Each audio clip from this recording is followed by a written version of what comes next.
Hey everybody, I'm Britt with Vine Dresser Lawn and Landscape. Today we're going to go over step-by-step guide for top dressing your lawn for homeowners and overview. We're going to look at the benefits of top dressing. We're going to look at steps for effective top dressing. We're going to look at frequency, timing, and how much to put down. We're going to show you how to calculate how much to put down, and then a couple of tips for success after doing a couple of lawns. All right, so I went to Google Golf Course Management, and I found this Golf Course Superintendent Association of America put out best management practices for Carolina golf courses. So this is what it looks like, and it is by McCarty and James P. Kearns from Clemson and NC State, and it's, I think, probably 300 of the best practice of pretty much how to maintain a golf course. And so I went to the section on top dressing to get some good information about dressing, because if it's working on golf courses, it's going to work on your lawn as well. And so further ado, I took all that and I condensed it down into some bite-sized chunks that made sense for residential lawns. And so we're just going to go over that right now. Overview. Top dressing involves adding a thin layer of sand or soil to your lawn, which is then worked into the turf. And the benefits of top dressing: it enhances decomposition of thatch. It smooths and evens out the lawn surface. It reduces soil compaction. It helps turf recover from injury. It promotes a denser and finer textured grass. It improves overseeding results, and it modifies existing soil composition. So it enhances decomposition of thatch. This is a great way to alleviate thatch in all your warm season turf, but I would especially say Centipede and St. Augustine, since hard to even rake those out due to the runners. And it smooths and evens out the lawn surface. So the flatter your lawn is, the better turf you're going to have. It's going to be easier to mow, and then also in fall and winter when we get rains and it doesn't dry out, it's going to dry out better than if you had divots in your lawn and could hold pockets of water, which could turn into fungus, which you would not really see until spring once your grass is coming out of dormancy.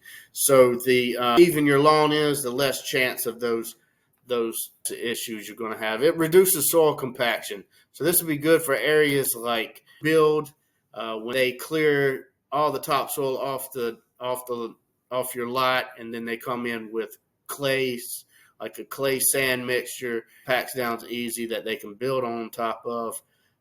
See a lot of compaction in Leland area, clay soils, new build areas. It's going to help with turf recovery from injury. So if you've got pest injury or you've got disease injury from the year before, and you're coming out of dormancy in the spring, and you see spots that are struggling to come back in or spots that don't come back in, dressing your lawn with sand is going to help recover those areas faster than not.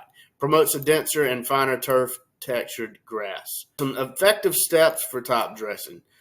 First of all, choose the right material. In my opinion, mason sand is going to be the best. Bring in topsoil. You can bring in all kind of weed seeds. You don't really know where that topsoil is truly coming from. And then also, a lot of organic matter on Centipede, St. Augustine, and zoysia lawns can really cause disease issues later on, because that organic matter, that topsoil, is going to hold more water than versus sand. Think about it. You're filling a hole with topsoil. Now that topsoil is going to soak all that water up and hold it, and it could cause more disease on down the road. How to prepare. All right, so the first thing you want to do is mow as short as possible. You want to mow as short as possible without scalping your lawn. Or then second, you want to remove debris and thatch from the lawn. It'd be nice if you could aerate at the same time, because you're going to allow that sand to penetrate the soil more. Application. You want to spread the top dressing material evenly across the lawn. You can use a drop spreader, a broadcast spreader, or a shovel and a wheelbarrow to distribute the material. Put like little individual piles all throughout your lawn, and then to go back and rake it out. A leveling rake works awesome. Also, a grading rake from Lowe's or Home Depot. You can turn it upside down. It's got a big flat edge. You can use that to spread it out. You want to aim for 0.25 to ½ inch deep. You want the tip of the blades to be exposed. Water. You want to water so. Once you've covered the lawn with the sand, you've graded it all out, spread it all out. You want to water thoroughly to get that material to settle down and to integrate into the existing soil. And then you want to maintain a regular watering schedule to promote grass growth and recovery.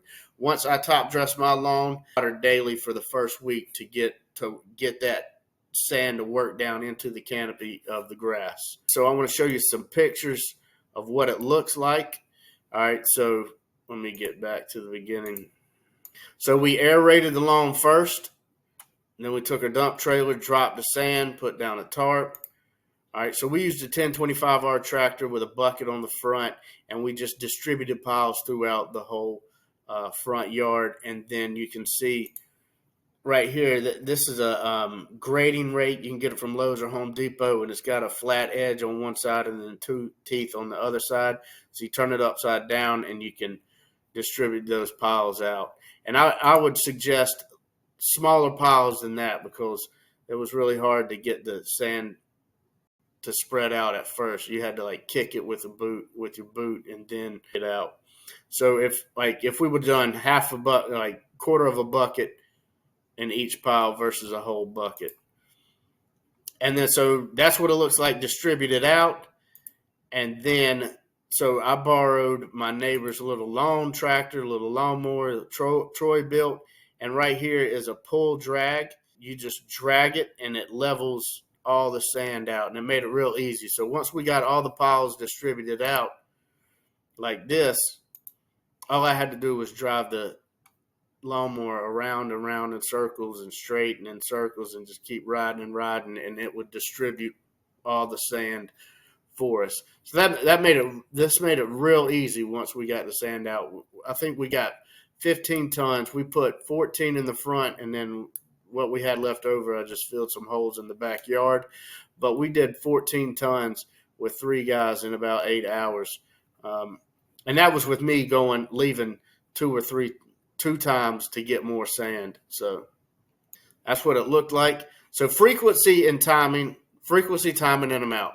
So timing, you want to apply the sand 1 time per year. You could do it a couple times if you're really trying to level your lawn. 1 time per year, late spring or early summer. So you want to do it when the grass is actively growing. And that way, it just fills back in sooner. Amount to use, you want to use 1 to 1.5 yards of sand per 1,000 square feet. And this would give you roughly 0.25 to 0.5 inches of sand throughout your turf. So calculation example for a 6,000 square foot lawn, you would take 6,000 square feet. You first decide you want to do 1 yard or 1.5 yards, or maybe even 2 yards per 1,000 square feet. You would take 6,000, divide it by 1,000. That'll give you 6. That means there's 6 1,000ths in that turf.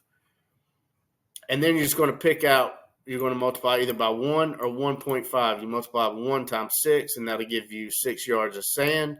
You multiply 1.5 times 6, and that'll give you 9 yards of sand. You want to go even heavier, do 2 yards per 1,000 square feet. You would say 2 times 6, it give you 12 yards of sand.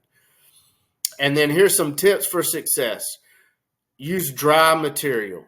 It's going to penetrate the aeration holes better, and it's just going to spread way better than if you're using damp sand. So you want to pick a day where it hasn't rained in 3 or 4 days, and it's not going to rain the day you're doing it. I would fertilize beforehand. Now, I didn't when I did my lawn, I didn't fertilize till afterwards, but fertilizing beforehand would make way more sense that way. I'd fertilize a couple of days before, get it watered in, and then aerate and top dress. But if you did it all in one day, or fertilize after, get help. If you're going to do more than 1 or 2 yards, I would definitely get help, because you're doing this in the summer, and sun's going to get hot, sand's going to get hot, and sand, once you stick a shovel in that sand, it doesn't give much. And I would definitely use a pull drag and a ride-on mower or ATV, whatever you got. It just made it way easier. So I hope this gives you a good idea of how to top dress your lawn with sand, why to top dress your lawn with sand. If you got any questions and we can help you out in any way, let us know.